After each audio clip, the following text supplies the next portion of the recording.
안녕하세요. 이야기다 채널 민약사 민지혜입니다. 안녕하세요. 박약사 박지혁입니다.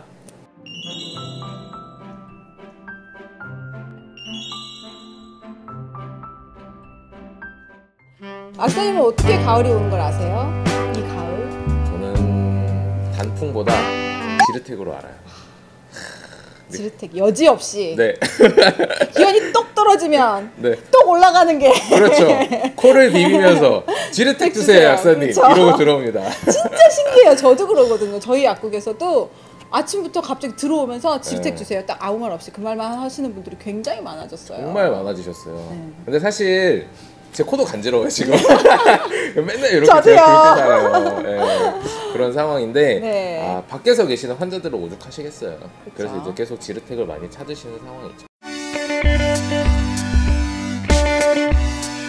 저는 일단 지르텍을 하나 이제 드리면서도 그게 사실 세티리진이라는 성분인데 알러지성 비염을 굉장히 잘 빠르게 가라앉혀주는 성분이거든요. 근데 그게 요새는 이렇게 액상으로 이제 연질 캡슐로도 이렇게 나와 있어요. 이게 효과가 조금 더 빠르거든요. 장점이죠. 그렇죠. 근데 이분들이 지금 이 알러지 비염으로 굉장히 고생하시잖아요.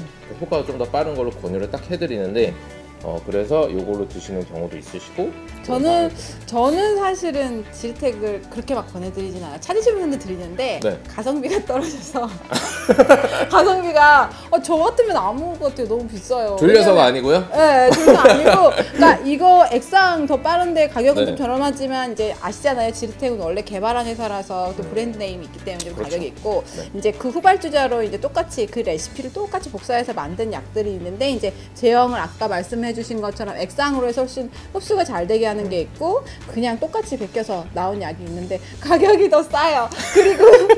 그리고 사실 액상이 무조건 좋은 건 아니고요. 이렇게 알약으로 되어 있는 장점을 이렇게 똑 불러가지고 용량을 조절해서 먹을 수가 있어요. 네. 보시면 연령이 이제 보통 성인분들이 많이 찾으시긴 하는데 네. 6살이 안 된 아기들 같은 경우도 이제 쓰는 경우가 있을 수 있잖아요. 뭐 그렇게 용량을 조금 조절해야 한다라는 경우 내지는 뭐 개인에 따라서는 하나를 먹으면 좀 자기는 좀 센 것 같다 하시는 분들은 이렇게 용량 조절할 때는 이렇게 딱 가운데 손도 가 있고 해서 딱 쪼개 먹기 좋거든요. 맞아요. 그래서 그런 측면에서 혹시 액상을 선호하시나 이렇게 물어보고 저는 그렇게 드리고 있어요. 다방면으로 고려하셔서 그쵸. 드시네요. 사실은 그래서 찾는 약을 보통 얘기를 하시면 조금 더 그분이 물론 잘 알아서 그걸 찾을 수도 있지만 저희가 또 좀 더 아는 게 있다고 생각하니까 그분의 필요에 따라 더 맞춤형으로 좀 권해드릴 수 있는 게 있지 않을까 하고 좀 드리는 편이거든요. 근데 이게 굉장히 안 졸리게 나온 항히스타민제인데도 사실은 조금 나른할 수 있어요. 그래서 사실 추천되는 시간대는 저녁이에요. 저녁에 하루 한 번만 하나만 드시면 되시고 절대 주의하실 게 항히스타민제 드실 때는 술 드시면 안 돼요. 그러니까 졸음이라든지 이런 부작용이 1만큼 있을 거라면 예를 들면 술을 드시면 확 올라갈 수가 있거든요. 그래서 절대 술 안 드시도록 하시고 해롱해롱 하실 때 진짜 이렇게 그렇죠. 빙빙 술 돌아요. 드시고 나서 집에 잘 돌아가셔야 되거든요. 거기에 많이 그쵸. 방해가 될 수가 있어요. 그렇죠. 가정의 평화를 위해서도 그렇게 되고 요새는 또 이제 또 많이 찾으시는 요 액티피드? 많이 아시죠? 액티피드. 네, 요거를 또 많이 예, 찾으세요. 예. 네. 지르텍 갖고도 사실은 지르텍이 좀 맑은 콧물이 이렇게 졸졸 날 때 좀 잘 쓰고요. 물론 이제 액티피드도 그때 쓰긴 하지만 아무래도 코가 꽉 막혀 있고 정말 비충혈이라고 해서 코 혈관염이 팽팽하게 되면 왜 우리 느낌 오잖아요. 코가 얼얼하게 이렇게 코가 이따맣게 빨갛게 커진 느낌. 아마 비용을 알아보시면 알아요. 숨쉬기도 어려워. 저도 한때 되게 고생했어서 그때 드실 때는 또 액티피드가 좀 더 강렬한데 액티피드 드실 때는 감수해야 할 점이 있죠. 어떤 건가요? 엄청 졸려요. 그냥 자요. 그쵸. 네, 엄청 맞아요. 졸려요. 그래서 네. 소아과 있다 보면 액티피드 시럽이 나오는 날 어머니 기뻐하세요.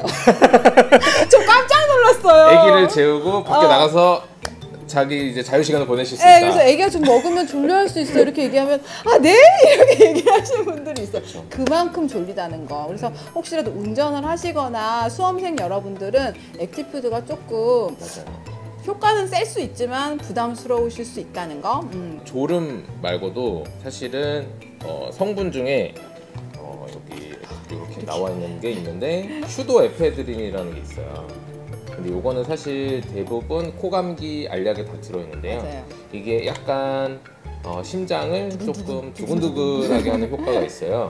되게 아이러니하죠. 졸리는데 심장이 두근거린다? 그렇죠. 이렇게 생각하실 수 있어요. 근데 수도에페드린이라는 성분이 코의 혈관을 이렇게 쭉 수축을 해주는 건데 요게 이제 가슴이 두근두근하게 교감신경을 흥분하게 할 수 있거든요. 왜 우리가 위험 파이어 하는 그 상황에서 이렇게 누가 쫓아와 이런 경우에 오늘 그 아시죠? 그런 교감신경의 흥분 작용이 굉장히 심해지는데 거기다가 딱 똑같은 작용을 하는 카페인이 들어가 버리면 몸이 얼마나 무리가 가겠어요. 우리 주변에 많은 커피, 녹차, 그리고 이제 수험생들이 많이 드시는 카페인 음료, 스누피 우유 이거랑 바카스 이거까지, 그리고 레드불, 핫식스 정말 맞아. 많아요.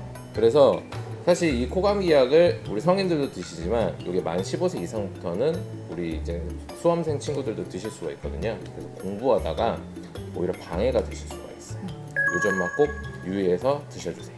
그래서 사실 제가 개인적으로 애정하는 약이 있어요. 사실 어떤 건데요? 요즘에 생약을 좀 별로 안 좋아하시는 분들도 계시는데 저도 뭐 과학을 공부한 사람으로서 약간 퀘스천 마크를 했던 부분인데 진짜로 어떤 부분에서 약으로서 활용할 수 있는 부분들이 있거든요. 그렇죠. 네. 그래서 제가 알면서 되게 애용하는 약이 소총용탕이란 처방입니다. 이게 뭐 이름은 청감이 있고 뭐 여러 가지 이름이 있을 수는 있는데 그 처방 내용은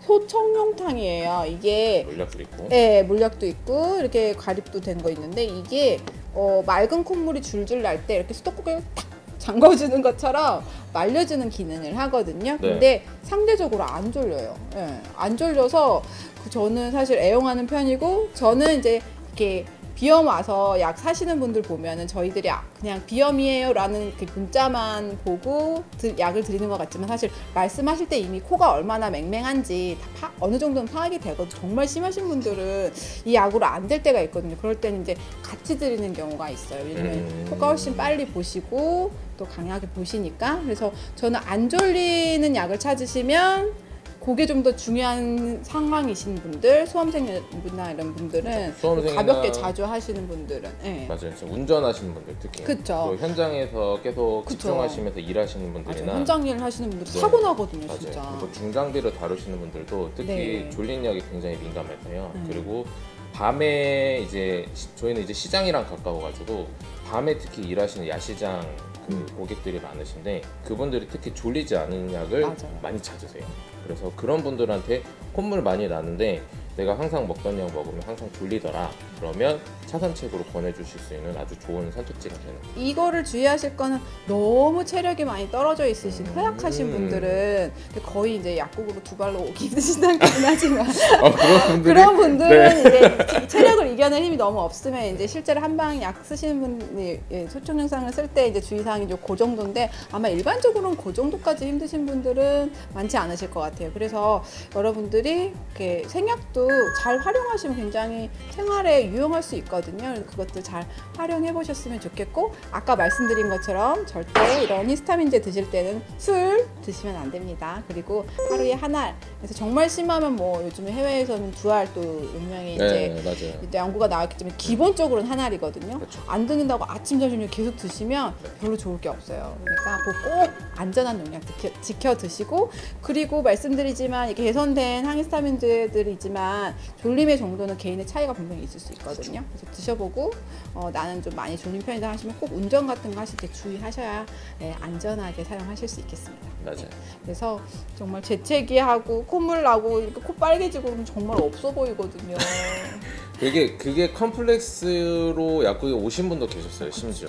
정말요. 그래서 계속 약을 드시는데도 호전이 안 되시는 분들도 정말 많았었는데 그리고 또 오히려 또 졸리지 않은 약을 드시면서도 좋아지신 경우도 있어가지고 저도 되게 많이 신기했었던 경험이 있어요. 네, 그렇게 해서 오늘 비염에 대한 약국에서 쓰실 수 있는 것들 알아봤고 그렇지만 또 요즘에 비염에 뭐랄까 더 주적이랄까 자극 알러진이 되는 것들이 굉장히 늘어나고 있는데 선생님 어떻게 그 부분은 어떻게 설명해 드리세요? 그거는 다음 영상. 다음 영상에서? 네, 다음 영상에서 저희가 올바른 세척법에 대해서도 알려드리도록 하겠습니다. 네, 그러면 그렇게 다음 시간에 그럼 알아보기로 하고요. 그럼 지금까지 이야기다 채널의 비염 이야기였습니다. 그럼 우리 다음에 또 만나요. 안녕.